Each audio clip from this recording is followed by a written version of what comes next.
Paige Beckers is starring in the WNBA All-Star game. But what's life like after Paige Beckers at UConn?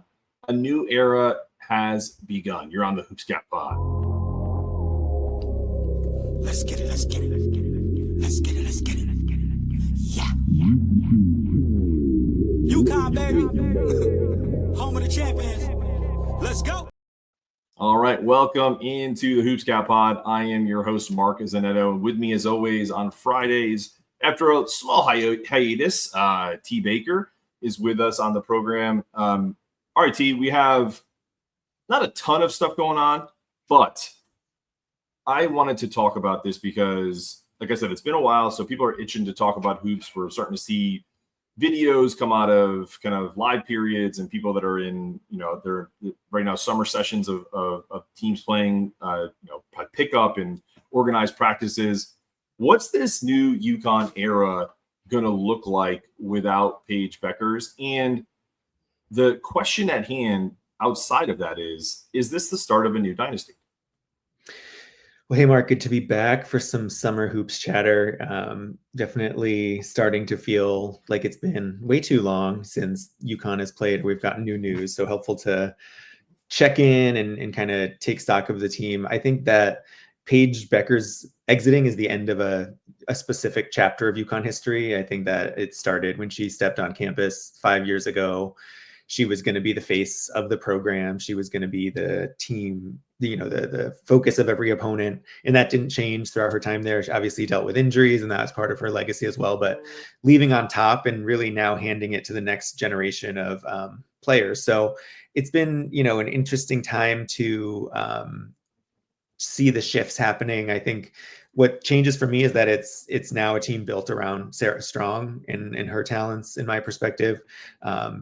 She's going to get the bulk of the defensive intensity, which again creates opportunities for UConn's elite shooters like Azzi Fudd, who I think is going to be, one of their best, most productive players this season as well. So it's really just about shifting a little bit how things look, bringing in some new additions that really elevate UConn's potential and really make them a quicker, faster, more versatile team.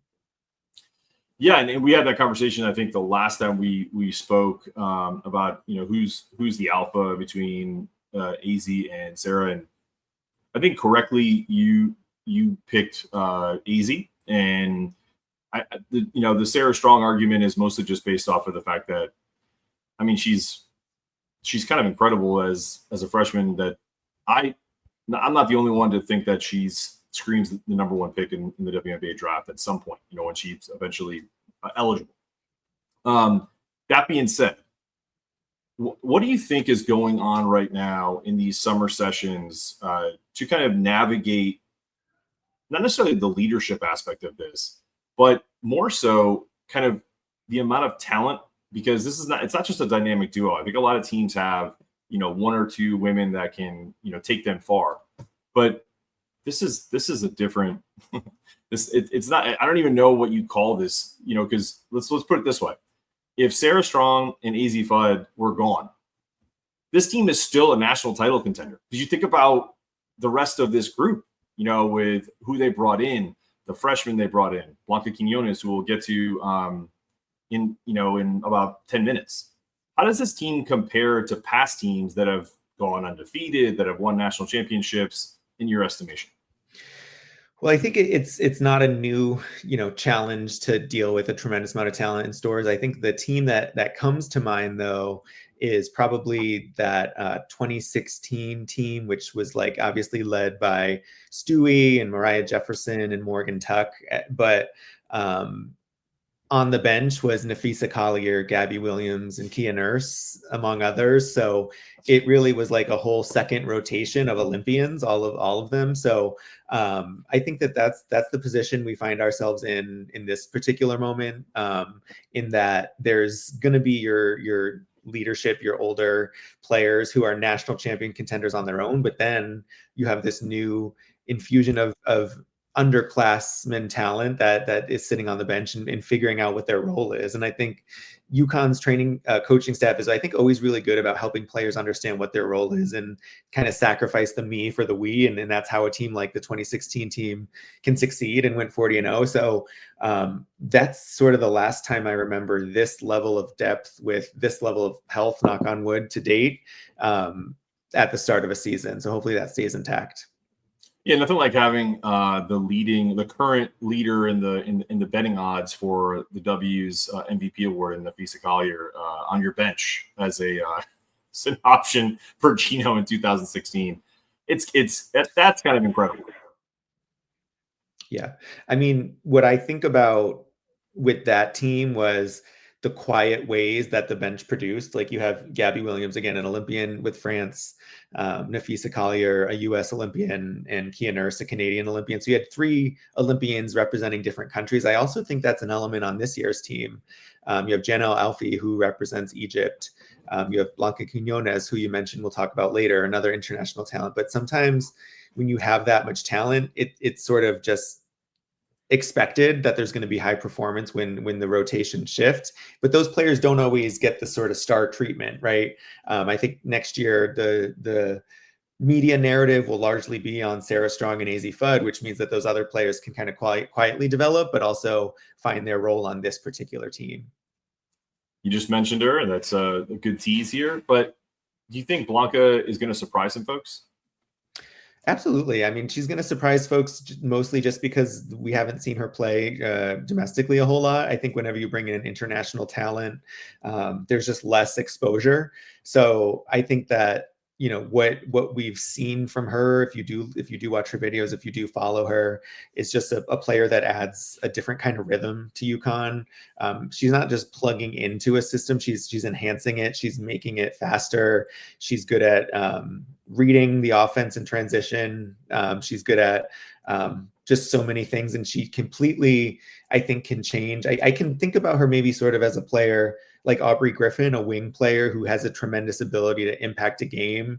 Hopefully she has a different trajectory than Aubrey Griffin, whose career I think was a bit dimmed just by the injury she had. But, you know, I think with Blanca, it's going to be a surprise to people, just the level of talent that she does bring. And it's mainly a function of just not seeing her play. She hasn't competed domestically. She hasn't been considered for these high school awards, isn't on the ESPNW Hoop Girls, you know, like these major platforms for grassroots hoops. So we just haven't seen her. In the same way, Jenna Alfie came in, a starter in a national championship game, but we hadn't seen a whole lot of her prior to kind of understand what she could bring. Yeah, and another player and woman that I think is going to have a big impact, and it's not someone that we talked about pre-show. Ayanna Patterson looks pretty good in the summer games. So summer games, we're not playing the Olympics, but the summer practices that I've seen. And so I'm curious your thoughts. Like my biggest thing with her is they're very similar. Like if you look at Ayanna and you look at Blanca, you know, 6'1", 6'2", fast wings. I think Blanca is a little more explosive. And I know that Ayanna missed her redshirt sophomore year due to injury, but I mean, Ayanna was the number 4 ranked recruit in the country and was the number 1 wing in the 22 senior class. So McDonald's All-American. So that's also someone else that we don't really talk about because we haven't really seen her play in a year. What is this? What's the ceiling for all this talent? Is it truly an undefeated season? Is it beyond that? Is this a type of team that we could actually end up talking about with those Brianna Stewart 40-0 teams that literally have a margin of victory that has never been seen before? It's a great question. I think that the women's basketball talent landscape has shifted a lot since that time, meaning that I think that this team's certainly their ceiling is an undefeated national championship season. Do I think it'll happen with that level of dominance that it happened in 2016? Probably not. And that's more of a statement about how the other teams have caught up talent-wise than UConn's talent. You just look at a team like South Carolina, they're similarly stacked and could also have an undefeated national championship season if you really think about it. So I think that talent is more spread, and then you see movement like free agency. Like, how is TCU going to look with Olivia Miles there, right? Like, there's all these questions about talent being dispersed. So definitely this team is a national championship contender, no doubt, could go undefeated. But I don't know if it's going to be with that same level of dominance as the 2016 team. What do you think? I think it may, because if you think about the size that this team has, I know that team had a similar kind of profile, and that's probably why we're comparing them. But like you literally can put everybody on the floor that's over 6'1" ish, 6 foot and over, and then you could literally, if you wanted to, because Sarah is so versatile, put her at the 3 or even the 2 if you wanted to. And have Azzi run the point, like in just a scenario. I'm just throwing out because there's so many players that have talent on this team. Like, how about Gandhi Malou-Mamel, who's like, I'm gonna just call her 6'7" because she's a full 6'6". We've had Kieran Quinn on, who sponsored her to kind of basically host and care for her in the States, in New Jersey, and his son, who's a 6'8", I think rising senior on the boys' side. And he told a story about how she practices with him every day. And his son will be like, Dad, she's super strong. She's a monster. And we're talking about a 16, 17-year-old boy who's 6'8", probably 220 pounds. And so that just goes to show me, even though she's a project, it's an embarrassment of riches to have her, Sarah Williams, Sarah Strong, Jana, Ayanna. Like, it's just, you could go on and on. So I think maybe I'm just in the moment because it just won another national championship, and I'm just dying to watch hoops at this point. Although the TBTs this weekend, go Stars to Stores. It's just one of those things where I think that this team is going to blow the people's doors off. Like, I don't see another option. Yeah, I mean, I think what contributes to success in championship teams at the very end of the season, when the gas tank is nearly empty, is depth. And that's what this team has in, just like you said, sort of an embarrassment of riches way. It's like, it's an ability to rotate in healthy bodies, but also just extremely athletic and quick players. And you have KK Arnold at the point, right? So at a certain point, these very talented UConn teams do just kind of run people into the ground. Like, it's really just a stamina talent thing. And this team has the potential to do that, no doubt. I think that this team is probably going to be pretty dominant in conference play.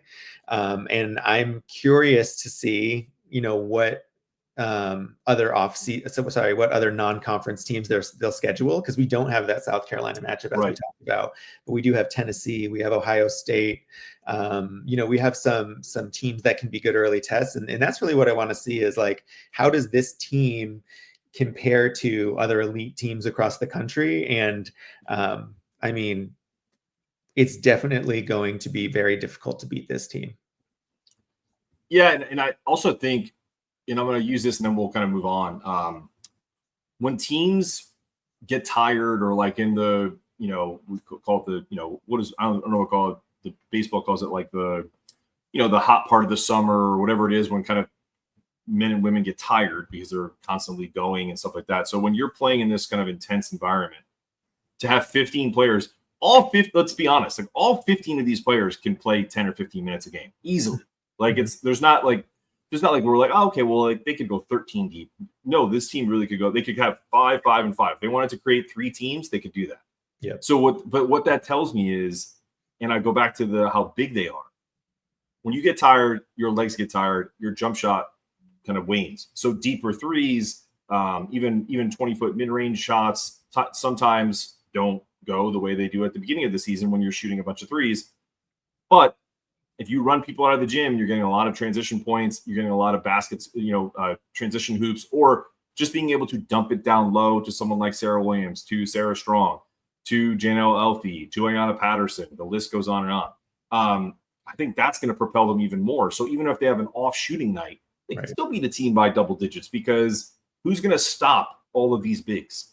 Yeah, it's a team that has elite post play, elite wing, options, and some of the best shooting percentage in college basketball in Azzi Fudd. So they have all the pieces, and as ever, it's about health. Some of it comes down to luck. Like, does this team stay healthy? Because we've seen really talented teams in the past several years too, whose potential we never got to see. So with good health and with, the sort of coaching experience that Gino and CD and his assistants bring, there's so much room for creativity in different lineups. And that's what I think is really exciting, is like, you could have KK Arnold bring the ball up. You could have Azzi Fudd bring the ball up. You could have Sarah Strong bring the ball up, just to kind of throw defenses out of rhythm.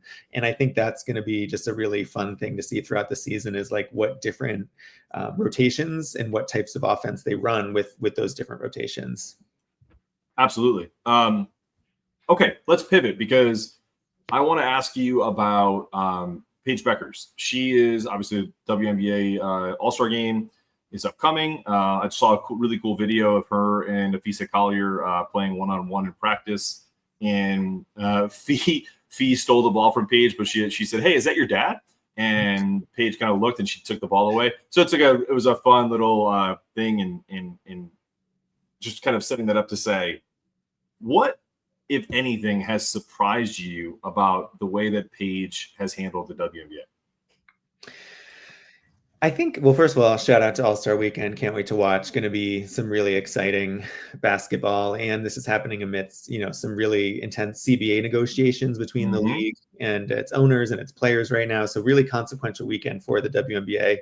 Honestly, not a whole lot has surprised me with Paige. And on the record, go watch her videos of saying I thought her transition to the WNBA would be pretty seamless. So Paige is a player who just has always consistently carried herself with a maturity on and off the court that goes beyond, her years, frankly. So I think that what I've just been really impressed by is to see how seamless that transition has been, the way that she's gained respect from other W players. Like, I think there's just a level of respect there, and not all rookies get that. In fact, a lot of rookies really get punked for a couple of years before they kind of get brought into that circle. But she's a starter in the All-Star game. It shows the respect that she receives from fans, from other players, from coaches. So people can see the talent that she has. I think, as is always the case when you integrate into a new system, a new franchise in this case, there's going to be some growing pains. And I think we're going to just see how the franchise evolves over time. But, she's where I thought she would be. Rookie of the year front runner, an all-star, a high producer on her team. And I'm excited to see, the rest of the regular season play out so we can see her continue to grow. I think it's going to be a stretch for Dallas to make the playoffs this year, which I think, from Paige's perspective, might be a good moment for rest, because as we don't always talk about in the WNBA, like, these players go from winning the championship in this case to playing a few years later, and she signed up for Unrivaled, right? So having a little bit of a window there, especially a player with her injury history, I think is going to be really important. All right, this is kind of a curveball question, but not really. What is it about Paige that's made her transition smoother than Caitlin Clark? Smoother than Caitlin Clark. I'm trying to think. I mean, I think part of it is just the general narrative that was surrounding Caitlin Clark. I think that the WNBA really went through a growth period, and still is, with Caitlin Clark, because she sort of is bigger than the league, frankly. She transcends it in the same way that athletes like Michael Jordan or Michael Phelps, like, they transcend their individual sport. And I think Caitlin Clark did that for women's basketball. And it also came with this like narrative that there was a counter villain in Angel Reese. And I think we love a villain hero narrative in sports. Sure. And so I think there was just like this different level of public narrative that surrounded Caitlin Clark that made everything she did happen under a microscope. I don't think Paige has that same microscope. Like, she has a pretty big microscope, but it definitely isn't the same and isn't as critical. So I don't know. I think she just gets to like live her life a little bit more. Caitlin Clark. Yeah, no, I think you're pretty spot on there. And real quick, 'cause you mentioned Angel Reese, I've noticed something about Angel Reese, and I'm gonna say something maybe UConn fans will not be happy about, but I'm actually I'm impressed with her growth, and I don't mean that in a like a tongue-in-cheek way. She has been, and I'll just be honest with it, she has been the opposite of Paige Beckers. She's been inefficient. She used to get she would get a ton of rebounds off of her own misses. So Rebounds. That's a fantastic. I don't know who came up with that. I know it was like a Twitter thing, and I think Angel Reese actually trademarked it. So She good took for that her. to the bank. Good for her. Yep, took that to the bank. But what I will say is, I think over the last, I would say, I don't want to say 6 weeks, but more like 3 weeks, Angel Reese has gotten a lot better. And I think that's one thing that people kind of just dismiss about any athlete, men, women, basketball, whatever. They're athletes for a reason, and they have teams behind them, and they look at they're their own worst enemies. So when they have bad games, they look at it and go, what do I need to get better at? And her percentages have gone up. She's had monster games over the last month or so. I'm just gonna give her some credit. Like, I don't even have a question around it. Like, I think she's just gotten a lot better at her craft. And do you think maybe it's about, kind of putting the noise aside a little bit and just focusing more on the game, or is it just a natural progression? I think it's a little bit of both. Like, part of it is like you just go through growth slumps. She definitely had like sort of like, we could call it a sophomore slump at the beginning of this year. But remember, she also had a really impressive rookie season, right? Was averaging double doubles, broke some WNBA records, was second for rookie of the year. But I think she definitely struggled at the beginning of this season, no doubt. And I think that what has changed perhaps is she has a different foundation. Like, we saw her training with Lisa Leslie this past summer. She's getting input from some of the greats. She had a great unrivaled season. So I think that players just kind of have up and downs. But like you said, what is being a professional is saying, I'm not going to stay down forever. She tongue in cheek took that on the chin about me bounds, again, took it to the bank. But I think she's probably gotten better over time at, again, tuning out the noise, focusing on basketball, and doing what she needs to do to be great. I have another question, last one about the W, and then we'll end it with a UConn question. WNBA referees, fair or foul that they are being criticized? It's fair, and it's not a new criticism at all. This has been a problem in the WNBA for a long time. So just go back and search some, so type in Cheryl Reeve referees history and see what you find. There's been a lot of issues with the refereeing. I think it was publicly shared last season at the Game 5 of the WNBA Finals when Cheryl Reeve said, "Reffing isn't that hard," which is one of my favorite quotes of all time from any coach, because it is really hard. But the WNBA traditionally has less resources, less training, less support for its officiating, and it's been a major problem for a long time. So the WNBA needs to fix it, and they need to fix it fast, because it tarnishes the product. So completely fair, but at the same time, it's really hard to be a ref. I want to just name that. God, yeah. I don't think that these refs are like trying to be bad at their jobs. They're just right. They need better training. They need more tools and resources, and we need to have a higher quality refs, I think, is what it comes down to in some cases. Very well said. Last question on the pod today is back to this UConn upcoming season. I love a question around the identity of a team. And so what will this team's identity be next year? I think this team is going to be unselfish. Is the first thing. You just have so many hoopers, but the way that UConn runs its offense, you never see a player necessarily like averaging like 30 points a game, right? So you're going to have, I think, 4 to 5 players who have double figures scoring. So that means you just have a versatile identity. You have an identity that's adaptable, that keeps other teams on their toes. So like, I just see a team that is very versatile and who can score on any given night, and who really just out athleticism's other teams. So I guess quick, versatile, and unselfish would be the words that I would describe UConn's identity. I'm going to say, I think this team is going to transcend a lot of, it's going to look like, to use an NBA comparison, it's going to look a lot like the Warriors when the Warriors started to win like 68 games, 73 games in the NBA.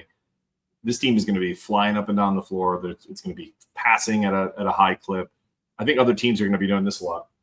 Yeah. It's like looking around like, what do we do? Like with extraordinary shooting efficiency. And that's the dagger, right? Because you have a team who is athletic, who has pieces, but if you can't get the ball in the hoop, you still lose the game. Sure. So it's all of that talent combined with elite shooting that I think is really going to just make them a very, very difficult team to defeat. So if you're designing the 13th championships, you're wearing 12-time NBA champion shirt, and I have my banner up here of the 12-time national champions.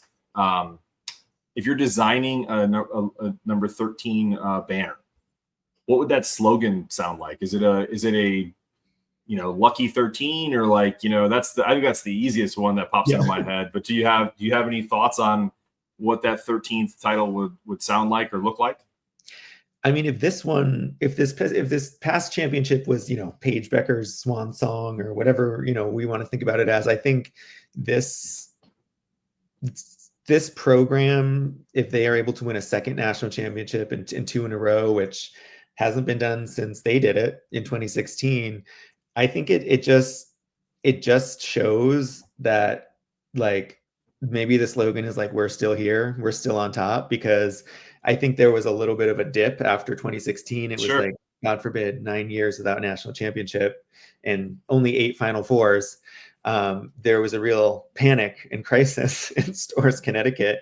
But the fact that they won again, are on top, just in Gino, oldest coach to win in Division I, a national championship, and he's won now in every decade since the 90s. It's just an incredible run. It's greatness that we're seeing live, and I just want to cherish every moment that we get to see of it, because we're not going to see this again. My wife is a huge horror movie fan, and she loves the Friday the 13th franchise, Nightmare on Elm Street, all that stuff, right? So I'm going to take a page from Friday the 13th. If you look at the Friday the 13th, like, list of movie names, it's kind of funny. It's like Friday the 13th, the last one. But what I do think we could call this is Championship 13th, the final chapter, because it's going to be the final chapter for Gino. Like, this era is his last run, right? He's how old, Gino? 71, 72? Is he older than that? 75? I don't know. Okay. So, is he going to coach till he's 80? I don't know. I don't feel like Gino is going to coach. So, but I'm going to say Friday the 13th, the final chapter. That would be my deal. Given the lineup, it could also be Scary Hour, right? Just leaning into the scariness of it. Like, this is a team that's going to be pretty spooky to compete against. So. But with all the different new Scream movies out there, it could be Scream 13 for all you know. Like, because that's what coaches are going to be doing on the other side of this. All right, last quick question. It's a fun one.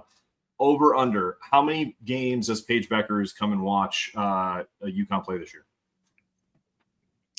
I'm gonna go. She's a busy woman.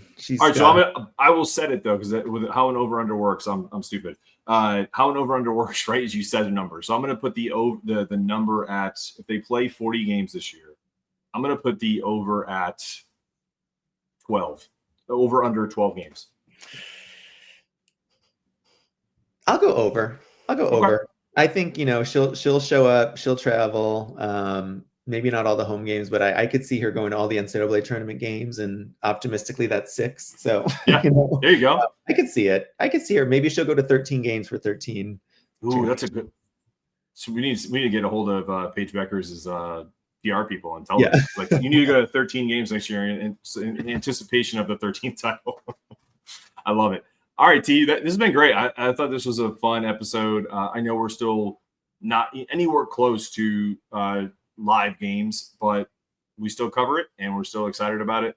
Go enjoy the WNBA All-Star weekend, as I will. And I'm going to go see Superman tonight with my son. What are your plans? Have fun. I'm chilling, just getting ready, checking out, also, I think I'll watch the skills competition tonight for the WNBA 3-point competition. So just all-star mindset all weekend. Hey, all of my basketball watching is typically late at night when my kids are asleep. So this is on DVR. See, I didn't say tape like an old person, even though I'm old. I DVR. All right. This has been another episode of the Hoops Cat Pod. For T Baker, I'm Mark Zanetto. We're having a great time. Come join us. Listen, before I go, if you love our show, you got to go watch T. Baker's Built to Ball. It's on the Big East Energy Network. It's on our YouTube channel. A bunch of other stuff going on the Big East Energy Network and Big Energy Media Pods. But join us, subscribe, like everything, and we'll see you next time. Go Huskies. Let's get it. Let's get it. Let's get it. Let's get it. Yeah. UConn, baby.